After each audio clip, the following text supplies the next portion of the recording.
It was close to midnight when Daniel returned home. The slam of the front door echoed through the quiet house, startling me out of a half-sleep. I sat up on the living room couch, clutching the blanket tighter around my shoulders, pretending I hadn't been waiting up. He didn't look at me when he passed through the hallway, his eyes fixed on the floor, his shoulders heavy like he'd spent the night walking in the rain. Even though the skies had been clear, there was something different about him, something raw and detached. The boy I had helped raise, who once laughed through mouthfuls of cereal and left muddy shoes by the stairs, now walked like a ghost slipping through the world. He didn't offer a greeting, just a low grunt as he disappeared into the kitchen. I stayed seated, listening to the faint sounds of cupboard doors opening and closing. Then silence again, that unbearable, living silence. Daniel had been gone for weeks, maybe months in a way. He'd moved into his own apartment the year before,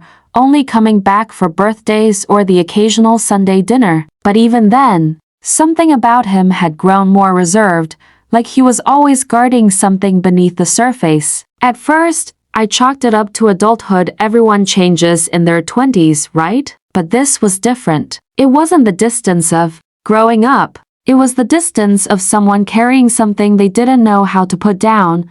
I heard the fridge hum, the rustle of plastic bags. He hadn't eaten dinner. I had kept a plate warm in the oven, just in case: meatloaf, mashed potatoes, green beans, his favorite. I thought about offering it, about stepping into the kitchen and saying something normal, but the weight in the air made it hard to move, like speaking might shatter something fragile between us. From my spot, I could just make out the edge of the kitchen doorway. I saw his shadow pause. He leaned against the counter with both hands, head bowed. For a second, I thought he might cry, but nothing came, just the creak of the floorboards under his feet as he stood there, silent, still.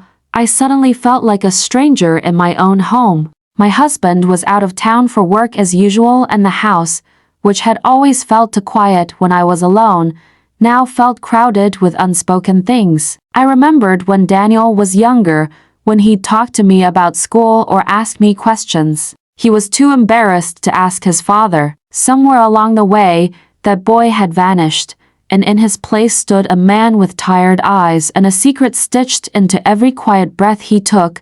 I didn't say a word. I just listened. And that night, in the hush of the house, something shifted. Something I couldn't name, not yet, but I felt it move beneath the floorboards of our lives, like the tremor before an earthquake. The moon hung low, spilling pale light through the curtains as the clock crept past a.m. I hadn't gone back to bed. The house was still, save for the occasional creak of old wood settling into night. I sat on the staircase, out of sight, listening. I wasn't proud of it, eavesdropping on a grown man, but something about Daniel's return, the way he moved, like a man unraveling from the inside, had dug its claws into my chest. I heard the murmur of his voice, hushed, urgent. He was on the phone. My heart knocked in my chest as I strained to catch fragments of the conversation.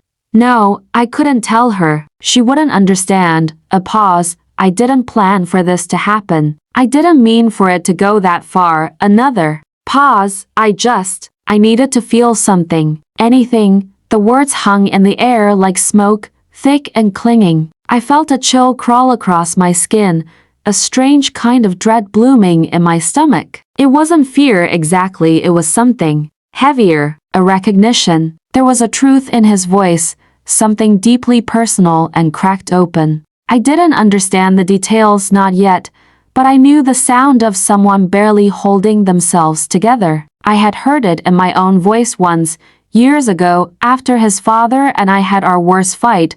The call ended. Silence returned, but it wasn't peaceful, it was pregnant, weighted, humming with something unspoken. I retreated to the living room, footsteps silent on the old rug. I sat with the heaviness of what I'd heard, the questions now circling my mind like vultures.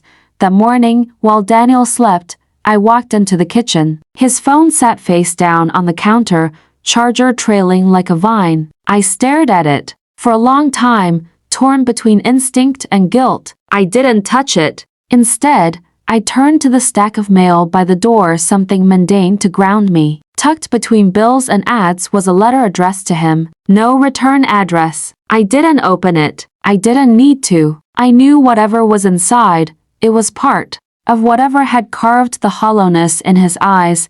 As I moved through the house, little things began to take on new shape. The way he avoided mirrors, the clothes he brought with him only dark, layered like armor, the bruises I once thought were from moving furniture, his sleeplessness, his sharp reactions when I asked simple questions, things I had dismissed, now whispered different meanings. The day passed slowly. When Daniel finally emerged from his room, his expression was blank, practiced, but I saw the flinch when our eyes met. The way he braced himself as if I might say something that would shatter the thin wall between us.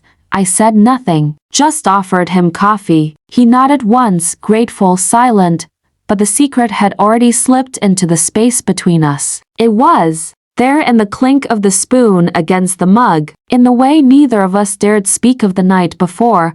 The third day was when the silence finally cracked. It happened not with a scream, but with something quieter, a breath held too long, a voice barely above a whisper. We were sitting at the kitchen table, Daniel and I, the morning light slanting across the linoleum in thin golden lines. He stirred his coffee without drinking it, his fingers trembling just slightly. The air between us was brittle. I know. You heard me the other night, he said. No preamble, no mask. I didn't look at him right away. I stared at the sugar canister, the way the sunlight caught on the rim of its metal lid. My chest tightened, and all the things I'd imagined saying scattered like birds from a wire.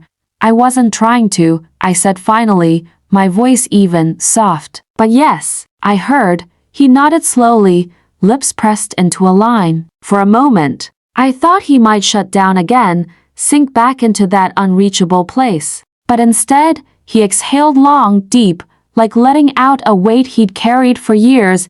It's not what you think, he said. Or maybe it is. I don't even know anymore. I waited. I didn't push. That's something I'd learned. Over the years, when someone's heart is full of splinters, pressing too hard only drives them deeper. Daniel rubbed a hand down his face, his jaw tightening. There's this version of me everyone thinks they know. Good grades, respectful, stays out of trouble. But there's this other part, this shadow version. And I've been living in between both for too long, trying to make everyone proud, while feeling like a fraud the whole time. His voice cracked slightly, and I could see the strain in his eyes, the quiet panic of someone who's kept too many doors shut inside themselves.